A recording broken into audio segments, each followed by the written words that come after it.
Hi everybody, welcome back to my channel, Boomy Reactions. For those of you who are new, I'm Boomy. Hello and thank you for watching. And for everyone else, welcome back my lovelies. So today we have an interesting video. This is a very food related video and it comes as a request from one of my viewers and supporters, Kayro. Hello again, Kayro, and thank you so much for your support.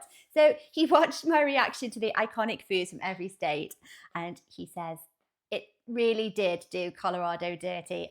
The Rocky Mountain oysters, isn't it? The bull testicles. It did. I mean, I don't know. I'm sure this is a delicacy that I'm sure a lot of people from Colorado are probably quick to say, no, actually, it's really good.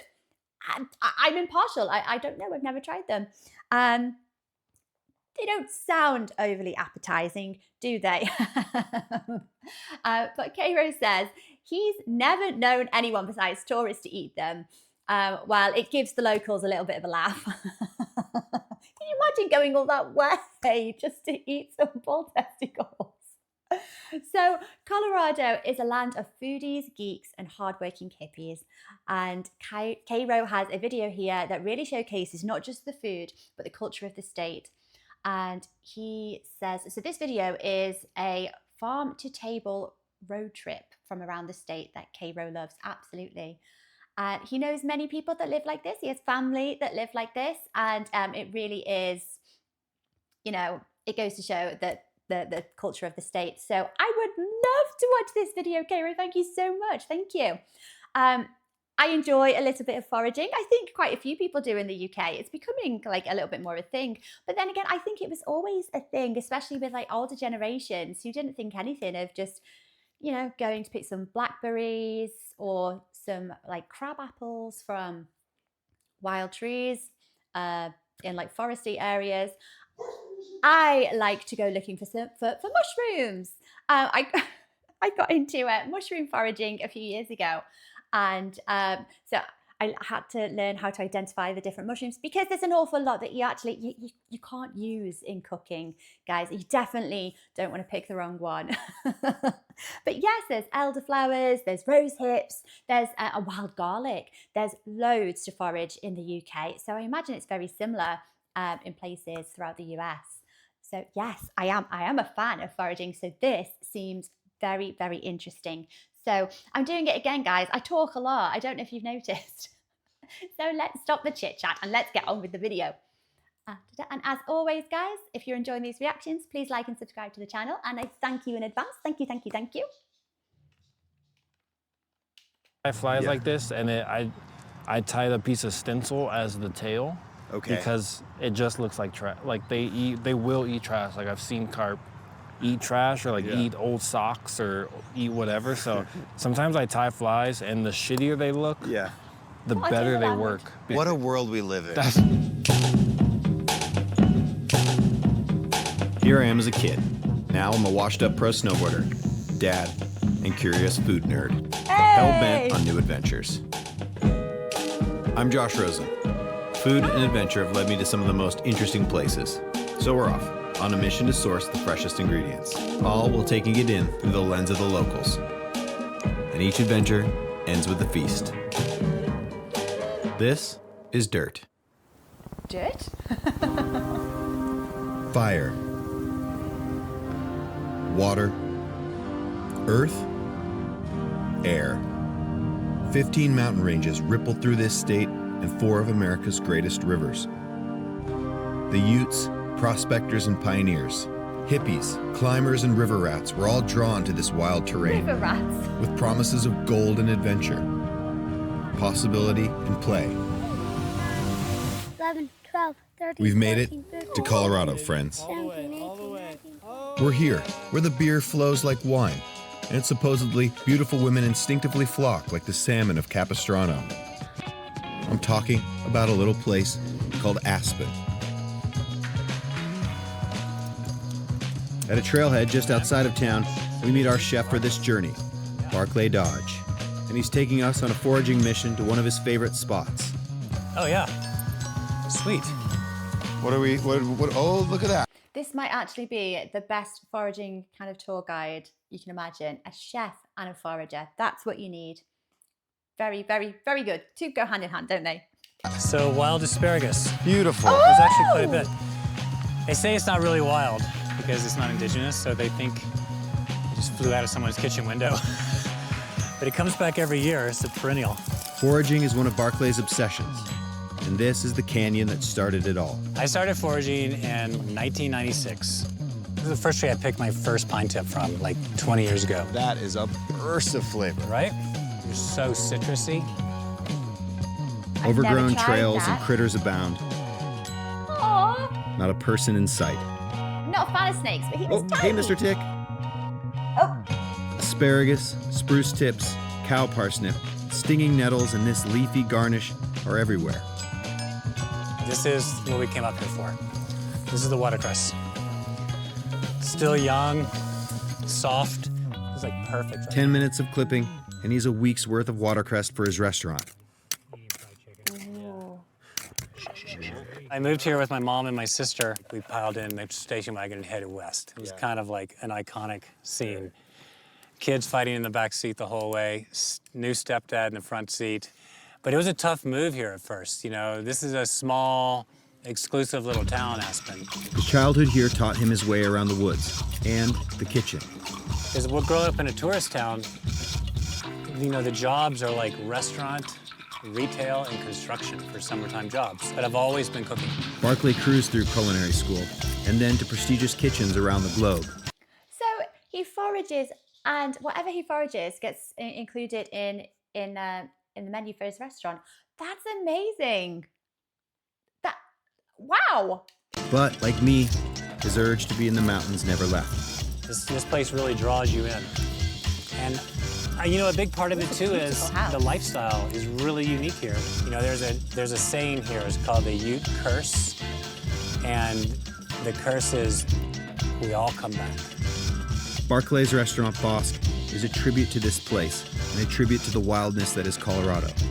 Our inspiration for the restaurant is nature and being out in the woods. That's really what we're trying to represent, is our environment to the client. And at That's Bosque, beautiful. they're literally bringing the forest right to your plate. Pistachio, peanut, hazelnut, Cocoa miso. Art cocoa, yeah. on a plate. He gives us spent cocoa I shells. wouldn't want to eat it. And we turned it into miso. Break a piece off of that. That is a very unique depth of flavor. It's just barley, koji, salt, water, and cocoa. Lacto fermentations, garums, misos were surrounded by a world of flavor. Fermentation is the complete backbone of our entire flavor profile. Wild foraged plants, fermentations galore, and a team of happy employees. Barclay's put in the work, and Bosque has a Michelin star to prove it. Me and my team, we go out in the woods a couple times a week to go foraging. This is where we kind of like reset ourselves, and is literally out our back door. This is our inspiration, being out here in the woods. I What an love the amazing wild. man. Well, there's this stress in the wild, and the food is just different. Let's have a quick trailside talented cookout man. with the master himself. Oh, those cherries look delicious.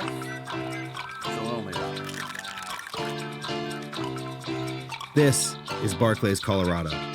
Wild and delicious. Pretty good setup for our Colorado adventure. And mandatory tick check.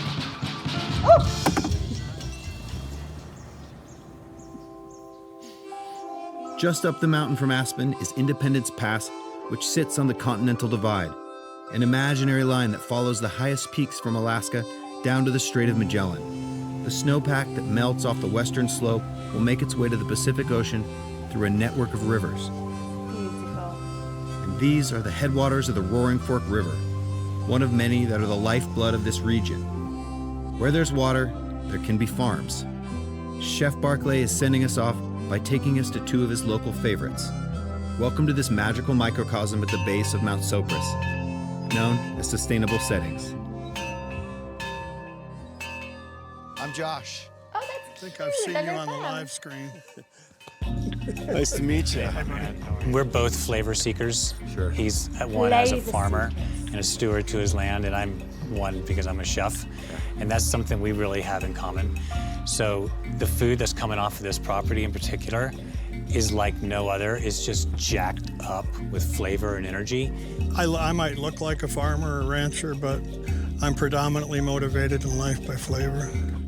Brooke believes in giving back to the land, and especially the soil, in order to grow nutrient-dense produce, grasses, and milk. So when you came up, I was just posting the June biodynamic calendar. Okay. And we run off of these rhythms. Planting and harvesting with the rhythms of the moon and the rest of the cosmos is just the beginning of what makes this place so special. Biodiversity and soil health are also very important parts of the equation here. The techniques they use to sustain the health of the soil take some explaining. These two gestures are the main polarities that we work with in biodynamics. Crushed quartz crystals filled cow horns, polarities, moon cycles, yarrow filled deer bladders. It's all part of this holistic style of farming known as biodynamics. You must be okay. That sounds amazing. It's like a holistic and I don't know, and a science kind of combined. So I've never heard of that before. That sounds very interesting, doesn't it, guys? Oh my gosh. Just letting you The know. happy cow. We're mostly here for these ladies. Happy and well-treated dairy cows raised on lush fields like this. And there's birdfoot trefoil. Very healthy same looking cow. Dandelion and clover and about 8 grasses. We went after diversity and we keyed out all that we had and then we added new species. So we were after mountain meadow, more diversity, more nutrition. That's Here's like a alfalfa. cow's buffet. Balanced diet for an herbivore. Right? I think these cows might be the most well looked after cows on the planet. Like he is providing them with a very gourmet buffet of different grasses every day, and you can tell because they look very, very happy. So that turns into the flavor Yeah, of that milk and cream and butter. it makes sense. Nutrient-rich soil grows superfood grass. Superfood grass makes healthy cows. Healthy cows make delicious milk. So delicious that this milk sells for $30 a gallon and has a waiting list. Oh! I want to try this. That is like nothing I've ever tasted. The cleanest cream note I've ever experienced. I don't know how to describe it.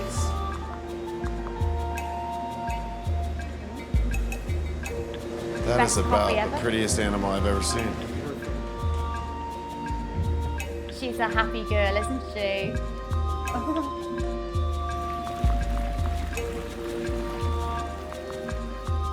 And now for the holy trinity of organic dairy: butter, cream, and buttermilk. Amen. We've learned how these diverse meadows of grass make incredible milk. Now to the hayloft for a taste testing of our own. Our palate out in the field Oh, wow. is another gauge. You taste the fresh plant like he's doing, but you can taste the green and the stalk, and there are different sugars and there are different flavors, and you get to train your palate and you can tell how you're doing as far as stewardship. Wow. Wow. It's almost like sugarcane. Okay, at this point, I've clearly drank the Kool-Aid, and now we're taking hay as one of our first ingredients.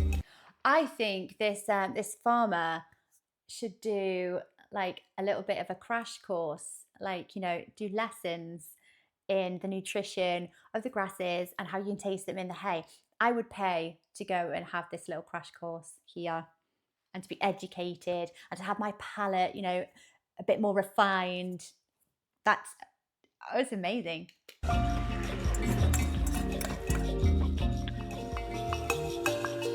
Thanks for breakfast, Rose. Next stop with Barclay is to Wild Mountain Seeds. Nice to meet you. Nice to meet you, man. Casey. Good to see you, man. Here, Casey Piscura grows hardy, colorful, nutrient-rich produce to sell at the local farmers market. But he takes the process one step further. To me, it was like, well, it only makes sense. If I'm gonna grow vegetables, why wouldn't I grow seed? That's where it all comes from. The practice of seed breeding is a dying craft. Believe it or not, Casey's basement is home to one of the country's most diverse seed banks.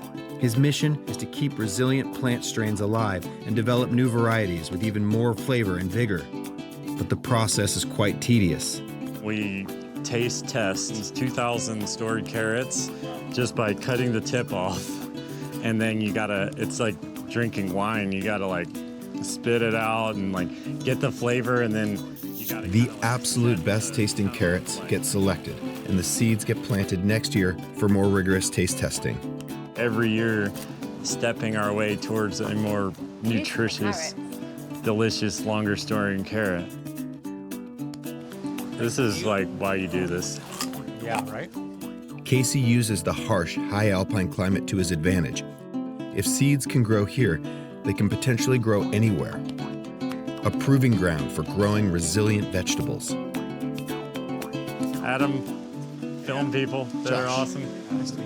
This is the Cosmic Mountain Sunset. So this seed, I guess, has got 8 years in the making. We have a whole line, the Cosmic line. And it's like they're wild looking like that. Developing these new varieties is a true labor of love. Now we're off with some fresh, high elevation carrots and a greater appreciation for the stewards of the seed. Thank you for the farm tours, Barclay. See you on the other side of this adventure. Oh, wow. A few quick stops around Carbondale before we hit the road. Do they do tours around his farm? I'd like to see that farm.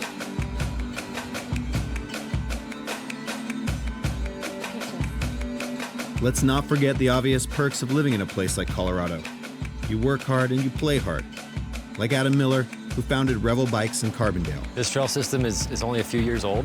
It used to be an old coal mine that was kind of, you didn't want to go here, and they bought it and cleaned it all up and put in all these amazing trails, and now we get to come here and ride after work.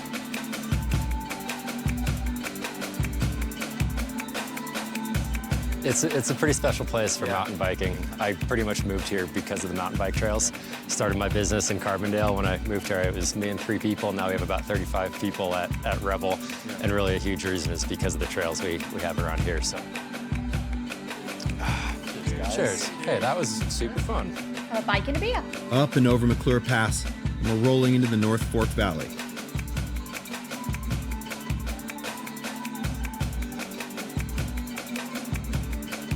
Quick pit stop for some on-the-go bacon avocado tacos. Dirt style, crafty at its finest. Oh, yes, please. Heard there's gold in these cricks. Not today. Oh. As we move south, apple, cherry, and peach trees hug the roadside. Here in the North Fork Valley, desert mesas warm up the region during the day. Then cold air sinks down from the mountains at night. High elevation means high UV, all great growing conditions.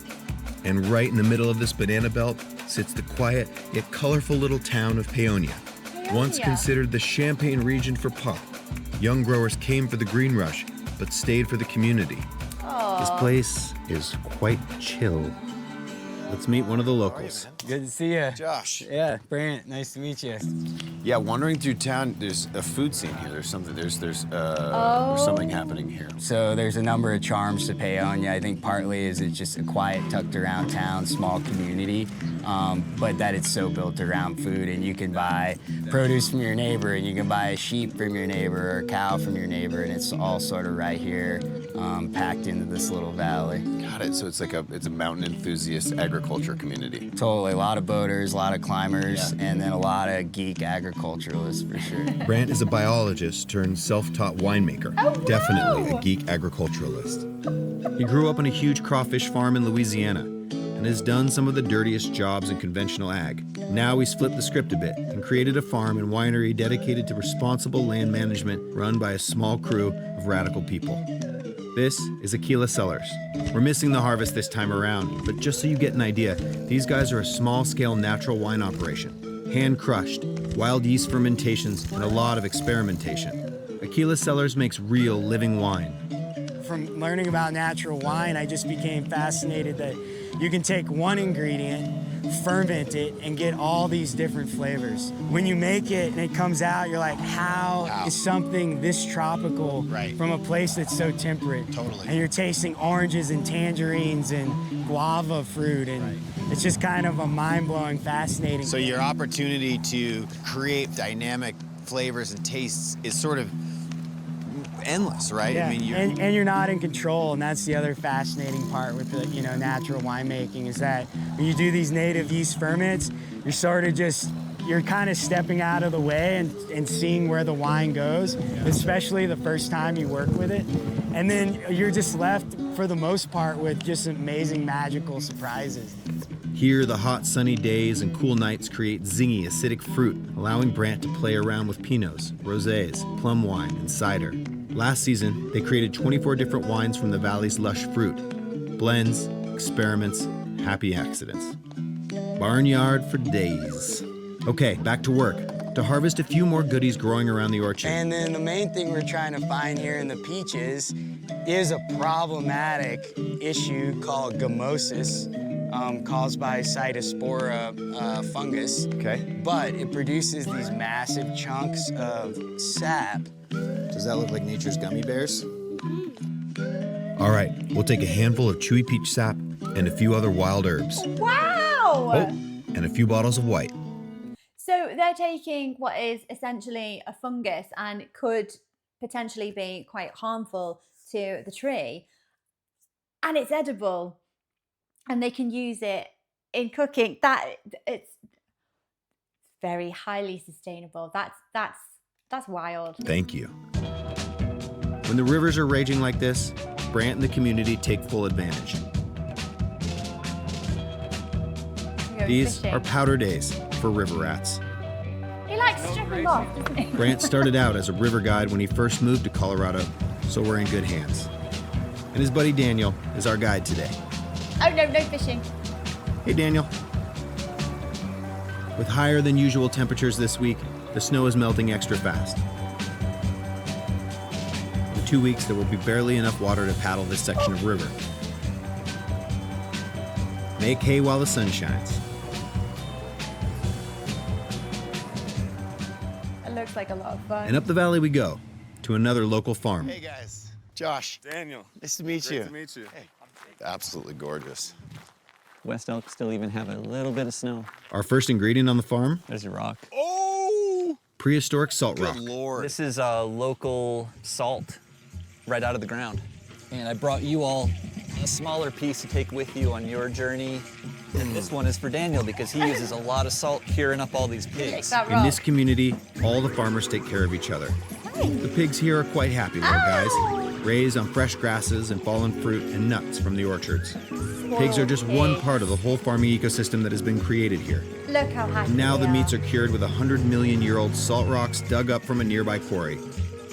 This is about as humane as a pig farm can get.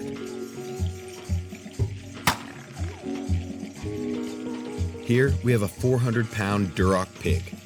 Livers to the kittens, guts to the ducks, skin to the chickens, hooves to the school children. Long story, but they've become a collector's item. Kids these days. Why to the school children? Does anyone know This that? hog will provide about 300 pounds of meat. Most of the hog is broken down for barbecue, like ribs and chops and backstrap. But Daniel cures some of the best meats in the valley, and that's why we're here today, to learn how to make one of these fine cuts. We'll call it prosciutto di Paonia. That is incredible. Just one more slice. Oh, there's the piece we're after. 5. The whole hind leg, the ham, if you will. Daniel trims the fat evenly. Now the salt. We got plenty of that. So what we're trying to do here is just slow down the inevitable of decay. And so this is not unlike wine and cheese and bread even. This is a controlled decay. Weight is then added to press down on the meat and squeeze out any water for the next 2 weeks. Is this where Frodo is? This is where the magic happens, sir. After 2 weeks of salt curing, the leg is hung in this cold cellar for over a year. While the pork is dry aging, the enzymes will break down and tenderize the muscle tissue, while increasing its flavor. Baked loaf out of the oven, movie magic moment here. Oh, yes. All Look this at deliciousness is made for the local community, but we're going to grab some for our guy Barclay. From soil and seed to experimental vintages and dry-aged meats, These high alpine farmers operate on a different scale of time, providing for the now, but more importantly, preserving and evolving their craft to carry on for the future. Gosh, these hardworking hippies are running this place, and damn are they good hosts. Bet those taste so good. Hooper. Sometimes, when you're traveling, you see things that you almost wish you could unsee, out of fear that no one will believe what you saw in the first place. This was one of those times. Ominous. Dozens of UFO sightings have been recorded right in this very spot, Feels like something. and the evidence is clear. For the first time, I feel like I can finally say I believe. Whatever's out there, and I can say from this experience that there are certainly forces in this valley that are much, much more powerful than we know. They call this the Bermuda Triangle of the West, the Cosmic Highway, a vast land shaped by wind and water. Here in the San Luis Valley, you have a choice. Fight these forces, or rent you a sandboard and hang 10, baby. Yowie! Oh, that looks so fun. There's a metaphor in there somewhere, Oh my I swear. gosh. We're in the largest Look at that, all the alpine way valley in the down. world and the sunniest spot in Colorado. A century ago, it was full of small farms with diverse crops and livestock. Now, large-scale potato farms prevail, and they are dealing with their own sets of challenges. Over in the small town of Hooper, water shortage, potato virus, and soil erosion are just some of the issues local farmers are facing. Oh no. But this family is taking on these adversities by reverting back to traditional farming techniques and going full regenerative organic. The Jones family are fourth-generation farmers, and they're growing over 20 varieties of colorful, vitamin-rich potatoes as their main crop. Gosh. Not your typical russets like all the neighbors. However, potatoes zap the soil of its nutrients. The Jones solution to this problem is a method as old as farming itself, called crop rotation. Are you ready? Here they alternate the potato crops with heirloom rye grain, which manages to protect but also rejuvenate the soil's nutrients. And unlike most cover crops, they found a market for it. So this is Ryman rye. So my understanding of that, the crop rotation is that they change what they planned on. I'm a bit of a brain freeze. So in each field, they're going to rotate. They're going to change which crop they choose to grow in that field, because each individual crop is going to take a different amount of nutrients out of the soil. And if you keep planting the same crop or the same items in the same field, it's going to completely deplete the source of particular nutrients. So if they rotate it and move that crop onto the next field, then it's taking a different amount of nutrients out of the soil altogether. Is that the basis of it anyway, guys? That was my understanding of it. Let me know if I'm far out. This is something Very that we've been growing sustainable. on this farm for most of my life in some level of production, and we were never selling it. It was just ground cover. We would have cows graze it. We would bale it occasionally. And I don't know, we started working with the chefs, the bakers, and all of a sudden people are like, oh, you have rye? Like, why don't you just bring us some? And they kind of lost their minds over this particular variety. And then through that, we started meeting distillers, like, oh, do you guys grow rye? And we're like, yeah, do you want to buy it? So that started our rye market. So we do rye whiskey. We grow for a lot of millers and bakers across Colorado and the country. Sarah saw an opportunity and turned her rye into a successful side hustle and is advocating for other farmers to do the same. Making a living as an organic farmer is not easy, but for the Joneses, the health of the local ecosystem and supporting the community is their priority. So these are Michael's famous rye and Sonora chocolate chip cookies. One of Sarah's sales tricks, Rye one of the oldest in the Sonora. book. This is one of the best chocolate chip cookies. What is Sonora? Did I hear that right? Did she say they were rye and Sonora chocolate chip cookies? What is that?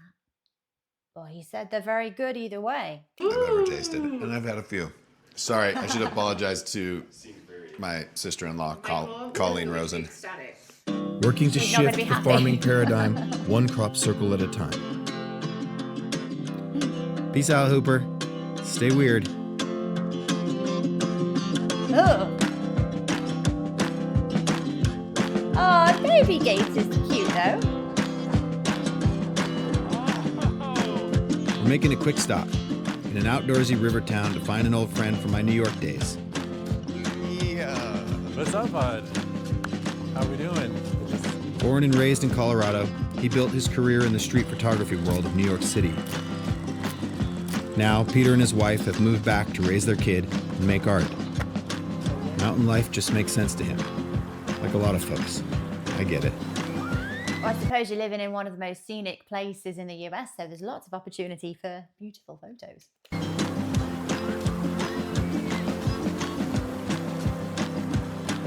Quick reminder that these conditions are suboptimal for river surfing. But I'm obviously a professional.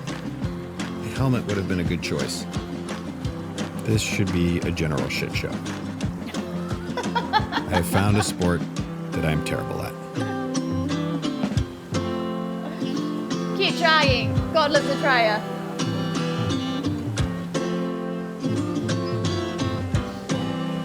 Oh, you can do it. Hey! Hey!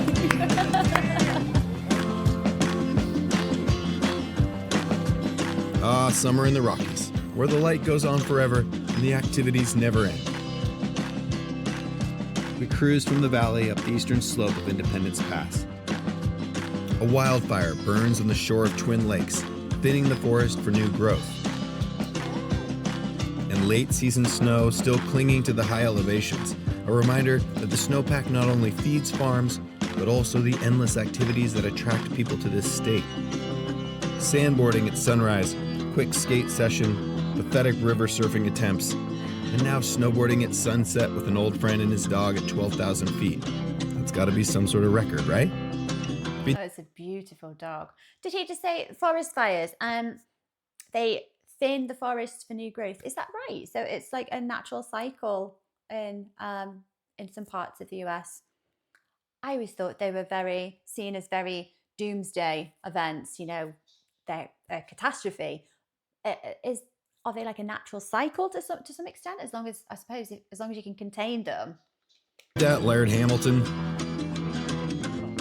I think I found the Harry to my Lloyd. We're heading to where the high plains of the Midwest meet the foothills of the Great Rocky Mountains. In 1858, prospectors struck gold here. Now, breweries, foodies, aerospace, and yes, tech. And let's not forget the Rocky Mountains at your doorstep. Welcome to Denver. This is very Now, take your hipster. eyes off the mesmerizing river of cars and notice the actual river of water that this town was built around. But the price of a boomtown? Polluted waterways. Oh no. But that doesn't stop this guy from fishing them. Meet Elon Stribling, a local Denver boy, comedian, teacher, and fly fisherman, who's become fond of this invasive gutter dweller, Ooh, the it's a carp, big aka trash fish or rubber lips. Like I've seen carp eat trash or like eat old socks or eat whatever. So sometimes I tie flies and the shittier they look, the better they work because it just looks like garbage. And like I even fished in like downtown LA. And there was a fly and he just put like a little bit smaller than this, but a little small piece of chenille. And he just says like there's so many grubs on like all the trash that the carp will go to the trash and like eat the grubs off the trash. So which is what that kind of looks like. So you're attracting them to the idea of trash. Yes. That's very clever. It's nice out here, in Elon's own private And Idaho. very sustainable. That's genius. So it's brilliant. Again, very, very sustainable. Keep it up. Just left of the underpass and across from the Broncos Stadium. When I grew up, my grandfather was park there. one of those grandfathers who like would wake me up at like 4 o'clock in the morning, turn on BB King on the way to the gas station to go pick up some worms and night crawlers. He would ask me if I want a honey bun or a donut. So he knew the tools. Yeah. The tools. And then we'd go sit on the bucket and like cast out and then just wait. And I was like, this sucks. Like I hate fishing. But I still, you know, would run around and like look for bugs and watch birds and still like be in nature playing around. This early interest in nature stuck with him. And now you can find Elin teaching that love of nature and conservation to kids in the city. Oh, that's so I'm noticing cute. just looking at you that your style is better than mine. And I'm okay with that. This is your spot, this is your day. But this with the, you just look relaxed, where I look like I have a lot of extra things I don't need. Yeah, I'm a very lazy fisherman. Well, lazy seems to work. Look, we caught a healthy rainbow trout. But we were still on a downtown mission for the elusive carp. One more fishing hole. This one has a tad more city funk and a few abandoned shopping carts. Yes! Yes! All right, here we go. It's gonna get crazy. We're walking the dog. We're walking the dog. No, don't go in there, don't go in there. Just trash, and they smell like shit, and they're slimy. And there we have it, and our den for ingredients secured. Just kidding, we're throwing Blinky the three-eyed fish back. See you, buddy. Yes. Yes. Things you never think about. Blinky You gotta the look out for three-eyed lime scooters fish. while fishing carp in Denver. That's See you Simpsons tonight, Elin. reference. Colorado is an epicenter to beer brewing and malting know-how. And here at Stranahan's, they take that understanding and expertise and translate it into making whiskey. Oh, so they weren't going to cook up the fish or anything. I don't know. I don't fish. I don't know fish except for the ones that are on my plate. So was Blinky the three-eyed fish not fit enough for consumption? Is that like, I don't know, is that a carp thing? Is that because he was fed trash? I don't know. Is there such a thing as a whiskey dance? A whiskey dance. If you can think back 20 years ago, there were very few examples of craft distilleries in the country, maybe no more than 20 or so. So it was a really maverick and pioneering idea. And furthermore, to make one product that really the American whiskey consumer wasn't that familiar with at the time, which is American single malt. This is Justin, and he's running the show here at the distillery. American single malt means 100% malted barley, mashed and distilled right here in this building, locally grown and malted at that. No corn or rye or wheat like typical whiskey. We brew a beer first, and we take that product, distill it, create that whiskey distillate, and turn that over to the barrel and let it age for a while. Aged for a minimum of 4 years in new American oak barrels. So this is one of our aging warehouses. You'll see in here we're all palletized. And one thing that's really fun is as you look around, you'll see different ages, right? There's a 2013, 2019, 2014. The best part of being a whiskey maker is you know the confluence of Mother Nature and Father Time and art and science that goes into doing this at the highest level. And when you see all of that come together maybe 8, 10, 12 years down the road, it's a very, very special feeling. It's a very rewarding feeling. And you know that when you do it to the very best of your ability, you improve somebody's moment, right? You improve somebody's day, and maybe by extrapolation, you kind of make the world a little bit better for a second. And I think that's a really powerful, beautiful thing. Oh, he's very passionate about whiskey, isn't he? I love just listening to him talk about why he loves what he does. I think, oh, he's just like a pioneer in whiskey distilling, isn't he? Oh. Thanks for the whiskey, Stranahan's. And now we're back with Elin to wrap up the day with some food and comedy. Have some pizza. Denver, you've been good to us. The cookies. Seriously, one of the best. When they're fresh, when they're hot, yeah, genuinely one of the best cookies. This looks like one of those beautiful machines. So it's just like everything that I want to do. It did like Denver's the perfect place. Like, to me, if I was talking to young Elin, I'd be like, hey, if you want to be a stand-up comedian, fly fishing guide, teacher, nature nerd, cookie aficionado, Denver's like the only place. You're home.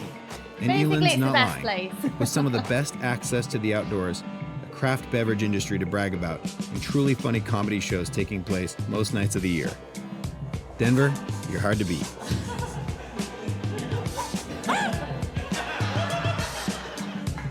And I'm like, a good chocolate chip cookie will do that. You know what I'm talking about?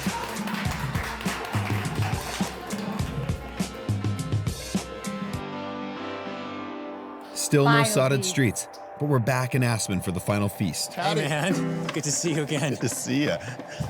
So psyched for this. This is what we've gathered over the last week. That lovely now it's your turn. butter. There you go. Start peeling these dirty boys. Yeah, that's a good carrot right there. I'm gonna take the hay. Just let that infuse for a few minutes. It comes through pretty quick. Why don't you chop? Sir. Just don't cut your finger. I won't. Is he infusing the milk with that hay? I promise. You want, I'll finish them off. Let's just strain this off. You have to be careful that it's like overdoing tea. It gets tamed. Hay cream. Wow. What it's matcha-y. It is matcha-y.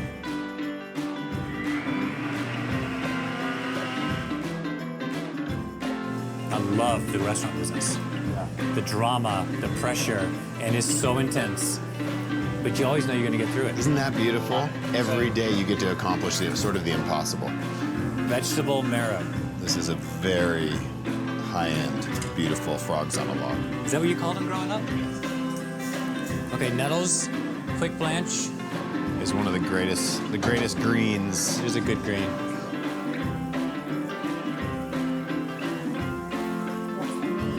Let's see what happens here. I think we should add a little bit of this citrus of the dandelion. Well, that's really good. I mean, that's the beauty of cooking. This high elevation. On our wild road trip through Colorado, we gathered creamy dairy, hearty greens, natural wine, and fresh grains. We met with caretakers of soil, keepers of seed, orchardists, butchers, and crop tenders. Stewards of the land who contend with the mountain weather to grow, create, and harvest. I mean, this is so old school what we're doing right now. This like roulade technique. Right. But it's fun. Barclay credits the environmental stressors of Colorado for the unique taste of the ingredients here. The wild plants from the forest and the hardy produce sourced from the local farms. Oh, look at that. As a chef, Barclay transforms the taste of ingredients into flavor. Each dish plays on your senses to take you somewhere. A canyon, mountain, a valley that exists in Barclays, Colorado. There's a bite. Hey, ice cream! And this speck is just divine. Oh my god. Wow. That's so good. That looks good. And then it all just comes to head on the plate. Yeah. The whole trip. Oh my gosh. My mouth is watering. And what makes it even better is I've literally just watched them forage these ingredients and I've seen where they've come from and how sustainable. You know, it's feel-good food, isn't it? That you can feel amazing about eating because you know that it's really sustainable and it's actually been prepared and foraged with love. And, you know, it just goes hand in hand with nature and that's what it's all about. Oh my gosh, those dishes at the end there. Pork loin. Is it, what's it, oh my gosh, what's it called when you roll the meat into that kind of, that package, that parcel? It escapes me. Either way, oh my gosh, it looked to die for. It looked delicious. And then as if those two courses weren't delicious looking enough rather. Oh, that ice cream. And they were using the peach sap. Oh. We saw those gorgeous little girls tucking into that peach sap, didn't we? Was it at the vineyard? And, you know, if kids are going to eat that sap, you know it's good. You know it's basically got to be like a Haribo sweet that's just come straight off a train. So I can only imagine the flavour and how sweet it is. My gosh. Well, it's nearly lunchtime here now, and I'm famished now. I'm ravenous because this has made me so unbelievably hungry. I have to go and rummage through the cupboards. I definitely don't have anything quite near this scale and this standard. Oh wow! Thank you, Kayro. This was amazing to watch. Like I said, I'm a bit of a forager. I could do with getting out and doing it a little bit more, but it's definitely something that interests me. So this was fantastic to watch. Thank you so much for your request. And I hope you enjoyed watching the video with me, guys. I'll catch you on the next one. Bye-bye.